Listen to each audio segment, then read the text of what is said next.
Magandang araw mga ka-idoks. Sa hapong ito, katatapos lang ng suna ng Pangulo at ito, ilalahad natin ang kabuuan ng mensahe nito sa simple at maliwanag na paraan. Kaya, heto, makinig ng maigi. This is presented to you by Education 4708. Just proceed to view the full content. Sa ika-4 na ulat sa bayan ni Pangulong Ferdinand Bongbong Marcos Jr. nitong Hulyo 28, 2025, marami ang kanyang hayagang ipinagmamalaki na mga proyekto at accomplishments. Muling humarap ang Pangulo sa sambayanang Pilipino upang ilahad ang mga tagumpay, suliranin at mga hakbang para sa bagong Pilipinas. Ang suna ay nagsisimula alas 4 ng hapon at tumagal ng higit sa 1 oras. Sa kanyang talumpati, isinasantabi ng Pangulo ang pamumulitika at iginiit ang pagkakaisa. Isinasantabi na natin ang ating pagkakaiba. Binigyang din ng Pangulo ang bilis at kalidad ng serbisyo publiko.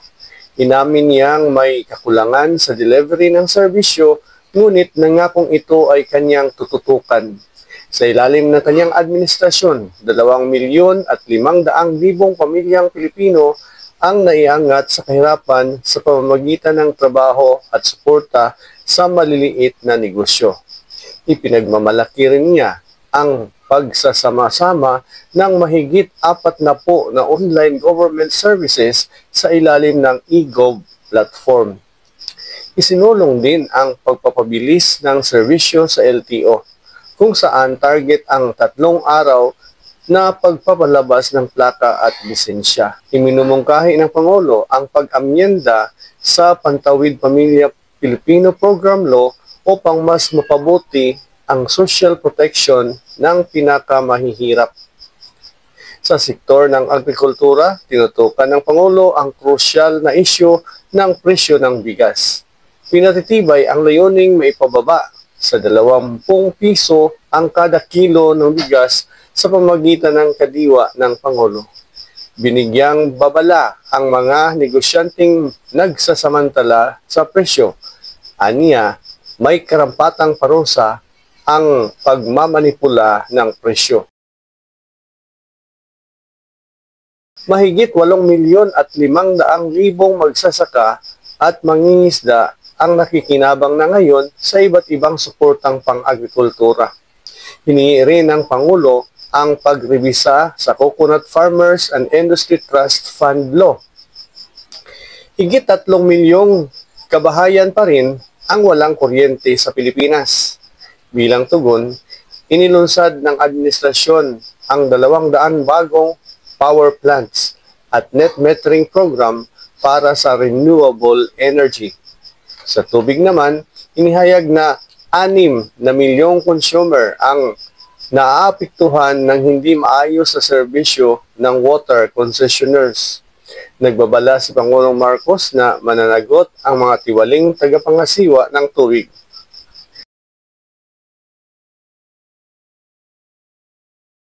Binigyang halaga ang edukasyon, kalusugan at mga proyekto ng infrastruktura bilang pundasyon ng bagong Pilipinas. 60,000 bagong guro ang tinanggap. May kasamang overtime pay at overload allowance. Itinatag ang Presidential Merit Scholarship para sa mga natatanging estudyante. Mas pinagting ang mental health programs at pinalawak ang feeding at vaccination programs sa mga paaralan. Inilunsad ang pagtatayo ng 40,000 bagong classroom sa buong bansa. Ipinarehabilitate ang Guadalupe Bridge at ibinalik ang iconic Love Bus bilang libreng sakay. Binanggit ng Pangulo ang mga hakbang sa pagpuksa ng insurhensya at pagsugpo sa illegal na droga. Malapit ng tuluyang madisbantel ang mga armadong grupo ayon sa Pangulo. Mahigit 677 kawani ng pamahalaan ang nasangkot sa droga, tinukoy at isinailalim sa investigasyon. Nangako rin siya ng hustisya para sa mga nawawalang sabungiro. Patuloy din ang modernisasyon ng AFP at mga plano sa national defense lalo na sa gitna ng tensyon sa West Philippine Sea. Sa disaster resilience, isinulong na ang mga paaralan ay hindi na gagamitin bilang evacuation centers. Inutusan ang DPWH na ilabas ang listahan ng lahat ng flood control projects at magsagawa ng performance audit. Mariin niyang kinundina ang korupsyon sa mga infrastruktura. Hindi natin palalampasin. Isinusulong ang car-free Sundays upang isulong ang kalusugan ng publiko at labanan ang obesity. Pinalakas ang suporta sa mga paligsahan, sa eskwelahan at sa mga atlitang Pilipino na nagdadala ng karangalan sa bansa. Kinilala rin niya si PNP Chief Gen. Tory bilang simbolo ng integridad sa serbisyo publiko. Sa kanyang pagtatapos, muling iginiit ng Pangulo ang kanyang pananawagan sa pagkakaisa sa mga matitinding hamon. Nasa likod niyo ang pamahalaan, ani Marcos. Tayo ang bagong Pilipinas, ang naging panapos na sigaw ng pagkakaisa at kolektibong pag-angat ng sambayanan. Narito ang sarili kong pananaw sa mga puntong nailahad ng Presidente kanina. Sa ika-4 na ulat sa bayan ni Pangulong Ferdinand Marcos Jr., ipinakita ang larawan ng isang gobyernong may direksyon, isang bagong Pilipinas na sinisikap linisin, paunlarin at buuin. Pero, gaya ng bawat zona, mahalaga ang tanong, gaano ba ito katotoo? At gaano ito kapaki-pakinabang sa ordinaryong Pilipino? Una, sa larangan ng governance at digital services, may silbi ba ang e-gov?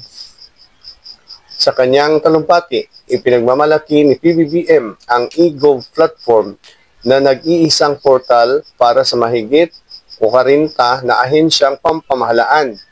Sa totoo lang, isa itong positibong hakbang para wakasan ang red tape at katiwalian. Kung maayos na at maipatupad at mapalaganap, malaking ginhawa ito sa mga manggagawa, OFWs at negosyante. Pero ang tanong, naipapatupad ba ito sa mga lalawigan? O baka sa Metro Manila lang ito nararamdaman? At tungkol naman sa palay at agrikultura, 20 pesos na kilo ng bigas, realidad ba ito o retorika lang? Marami ang natuwa sa pagbabalik ng pangako ni PBBM na 20 pesos kada kilo ng ang bigas sa mga kadiwa. Pero totoo ba itong nakaabot sa masa? Ang kadiwa centers ay hindi pa rin nationwide at ang limitadong supply ay hindi sapat upang mapababa ang rice inflation na pumapalo pa rin sa 15 to 20% sa ilang lugar.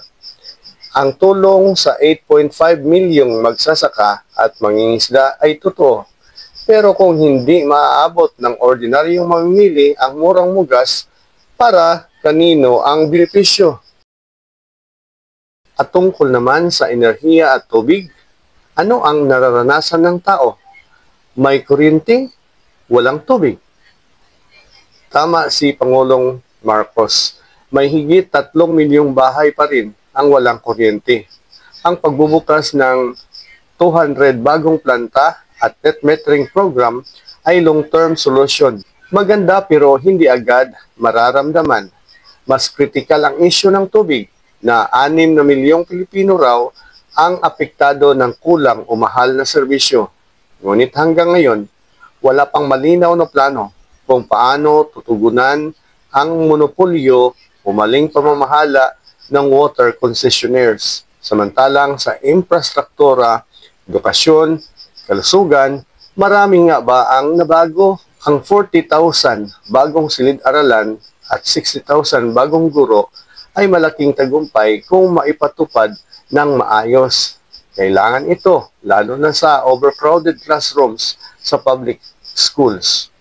May dagdag rin sa mental health program, vaccination at feeding initiatives na positibo para sa kabataan. Pero maraming guro ang nagsasabi, kulang pa rin ang pasahod. overtime pay, at suporta sa teaching tools, at ang free education. Marami pa rin gastusin ang estudyante araw-araw. Sa PhilHealth, ang zero balance billing at coverage para sa kidney transplant ay magandang pulisiya, ngunit marami ang nagrereklamo sa delay ng claims at hindi pagtanggap ng ilang ospital sa PhilHealth. Sa isyu naman ng droga, katarungan at soberanya, may pananagutan ba? Binanggit ni PBBM na 677 government employees ang sangkot sa droga. Mahalaga ito pero sino sa kanila ang na-convict? Ilan ang sinibak? Tama ring igiit ang hustisya para sa mga nawawalang sabongero pero 3 taon na ang lumipas. Asa na ang hustisya? Sa West Philippine Sea, mas malinaw ngayon ang posisyon ng pamahalaan sa sovereignty. Ngunit ang tanong, may sapat ba tayong military presence? Kaya ba nating ipaglaban ang ating karapatan o umaasa lang tayo sa alyansa sa ibang bansa? At sa oras ng kalamidad at anti-corruption, bawat audit may resulta agad. Pinag-utos ni Marcos ang performance audit sa mga flood control projects. Maganda ito pero ilang beses na ba nating narinig ang salitang audit? Kailan ang resulta? Kailan ang pananagutan? Ang pag-alis ng evacuation centers sa mga paaralan ay positibo, pero may sapat ba tayong alternatibong pasilidad? Sa panahon ng Bagyo't Lindol, maraming LGUs ang umaasa pa rin sa eskwelahan. At tungkol sa kultura at kalusugan, car-free Sundays, gimmick o solusyon?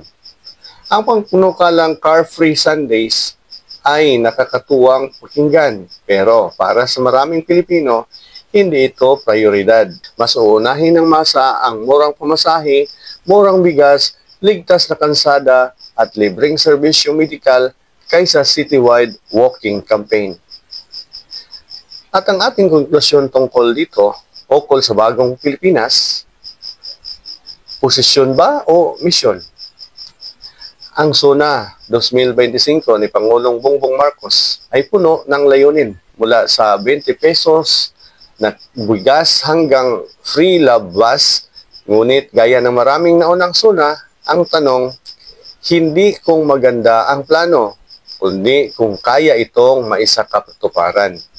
Maraming polisiya ang makabago, maraming implementasyon ang kulang, maraming pangako ang naulit. At marami pa rin ang umaasang sana, hindi lang ito bagong salita, kundi tunay na bagong Pilipinas. Kung ikaw ay isang guro, estudyante, magsasaka, o simpleng manggagawa, anong bahagi ng SONA ang totoong nararanasan mo? I-comment ang iyong opinion at huwag kalimutang i-like, i-share, at mag-subscribe para sa malalim na pagsusuri ng mga isyu ng bayan. Isang SONA na puno ng pag-amin, panawagan at pag-asa. Sa harap ng mga hamon, mula sa mataas na presyo, kakulangan sa tubig at banta sa soberanya, naninindigan ang Administrasyong Marcos na may konkretong direksyon para sa bagong Pilipinas. Para sa higit pang malalim na pagsusuri, huwag kalimutang mag-subscribe, i-like ang video na ito.